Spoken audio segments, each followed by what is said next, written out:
Hi. Oh my god, can you take a chill pill? Like, I beg of you. You make me so nervous.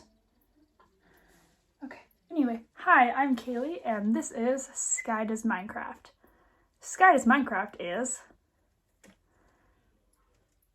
knocked up.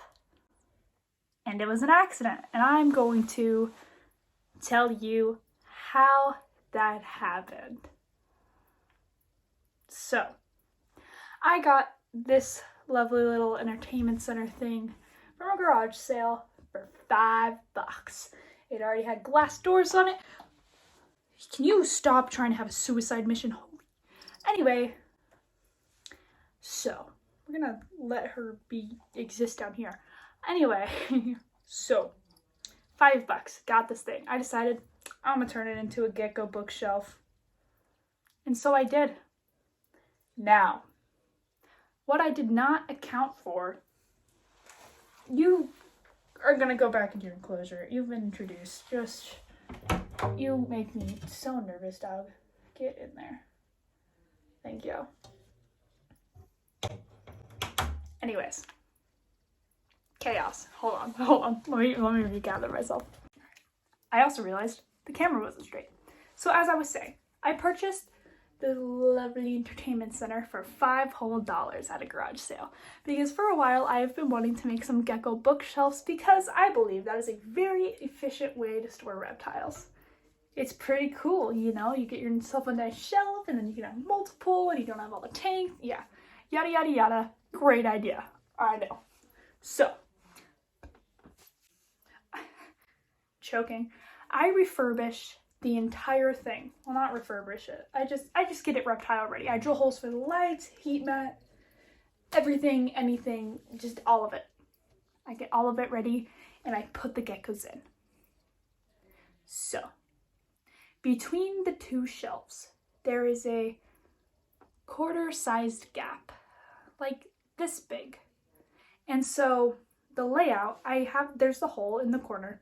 And then there's a water bowl, like right in front of it. So I was like, it's one of the corner water bowls. So I was like, yeah, this will be fine, you know? What reason would they have to go behind the water bowl anyway? Well,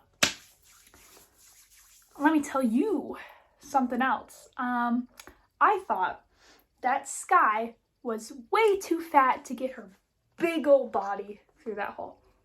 No, she could, and she did. So, it was Sky on the top shelf and Sunday, my male, on the bottom shelf. So, she made her way down into that hole. Phenomenal, truly, because 1, leopard geckos are territorial. 2, leopard geckos are solitary creatures. 3, leopard geckos are notorious for fighting. And 4, they are male and female. And, you know what happens when you get a male and a female who've both reached sexual maturity. Yeah. They did it. They did the breeding. So, I walk into my room to peek on my geckos, and I'm like, oh, where's Sky? So I dig through her enclosure, and then I realize, oh, she's not in there. So I'm freaking out, right? I'm like, there is no way that she escaped. Like, there is no way. There was. So, she squeezed her fat little body through that quarter-size hole. Fell. How much of a gap is that? That's like... She fell like 18 inches into Sunday's enclosure. And I found them cuddled up in a hide together. Once again, scary. So, I managed to coax motion censored lights. Apologies. As I was saying, I finally managed to coax them both out of the hides. At this point, I am freaked out. I am checking both of them all over for injuries. There's no scratches, no blood, no anything. And I'm like, whew, that's good. That's good. Except there was a small pool of blood on his paper towel, which was what originally led me to believe that they fought. But they, like I said, had no injuries, not in their mouths, tails, feet, anywhere at all. So I'm sitting there Googling, and literally no one has answers for me as to what is happening and why there's blood in the tank. And it turns out there were 2 random blog posts from way back when that said that can happen during a male's first time breeding. That's right, baby.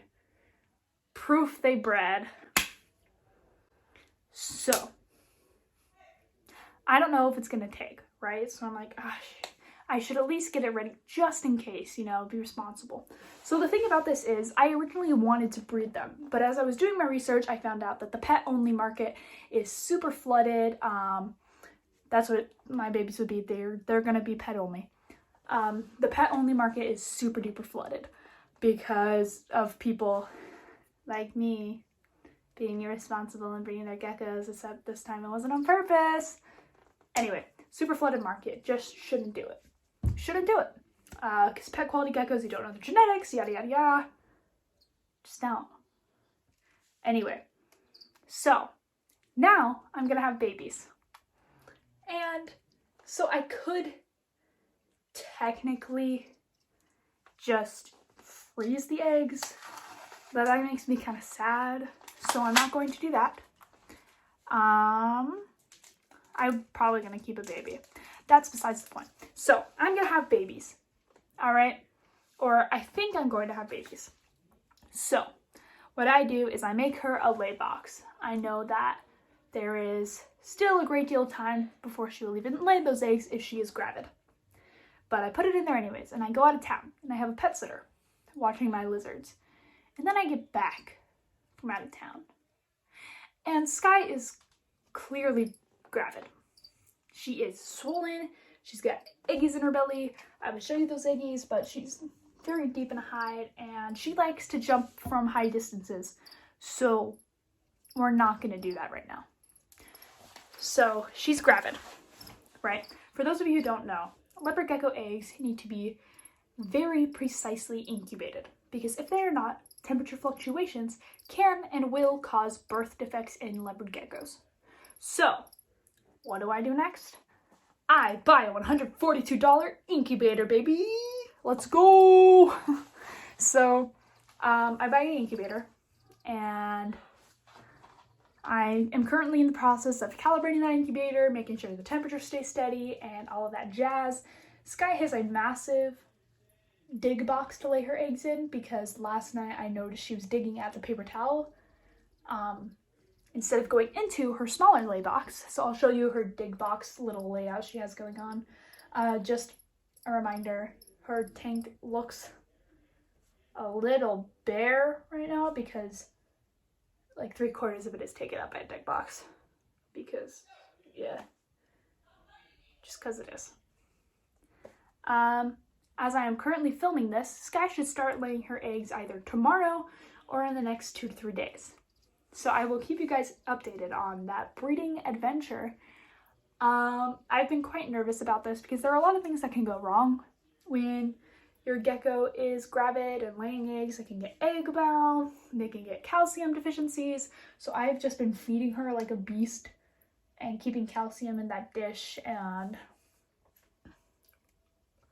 keeping the lay area nice and moist. And my biggest concern now is just the whole genetics thing, because I do not know Sky's entire genetics and I do not know Sunny's entire genetics. From what I do know, from my own research and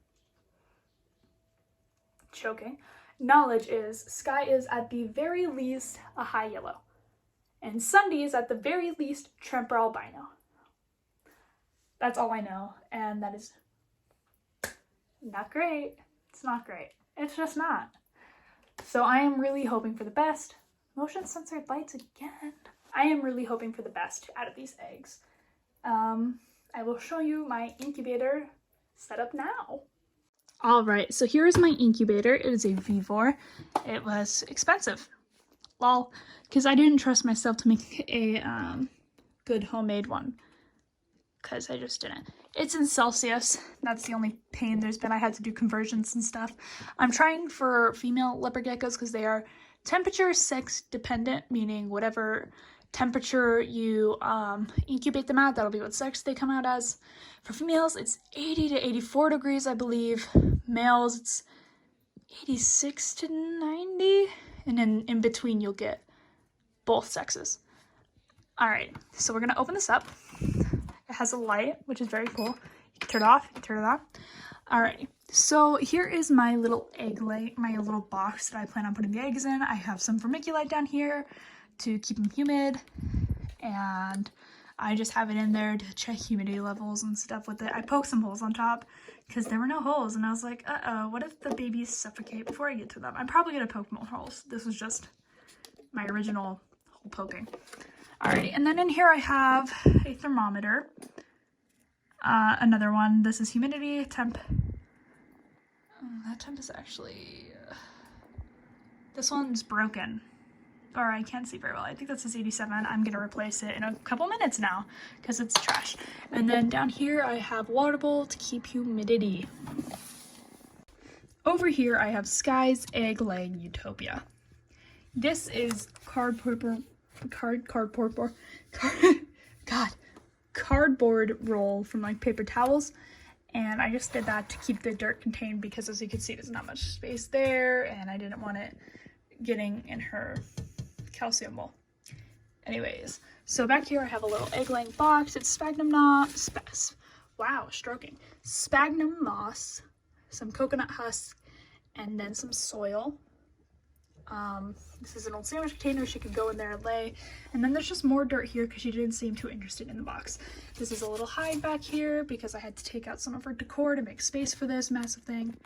But that is her little egg laying dig area. So, I think the only saving grace with this whole situation had been is, coincidentally, I had been researching breeding leopard geckos for about 3 months before she accidentally got pregnant. So that essentially means that I already had the basic idea of what to do and what to expect. Meaning I knew she would need more calcium and she would need to eat a lot more and she would need an egg laying box. I knew that the babies needed to be kept at a certain temperature. I knew how to care for the babies, yada yada yada. I just didn't have the materials. I still have time to gather materials. The most important thing to me was getting the egg incubator first because I really want to make sure that I'm keeping these guys healthy and good to go. The next materials I'll be purchasing, obviously, is a scale and some stuff for their little home. A lot of people do bins when they're breeding. I'm not going to do bins. I have a big old 55-gallon tank that I'm going to divide up for a few of them, and then I have another, what is it? I think it's a 40-gallon, I believe, tank that I can divide into two. She's probably only going to lay 8 to 10 eggs.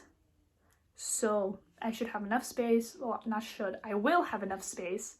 And if I don't, I will make more. My current plan is not to house any of the babies with each other. I know people do that and you can do that. I'm just not going to risk it. Won't risk it. But anyways, follow my reptile Instagram. I don't remember it. I'll put it right here. My reptile Instagram to stay updated with all of this.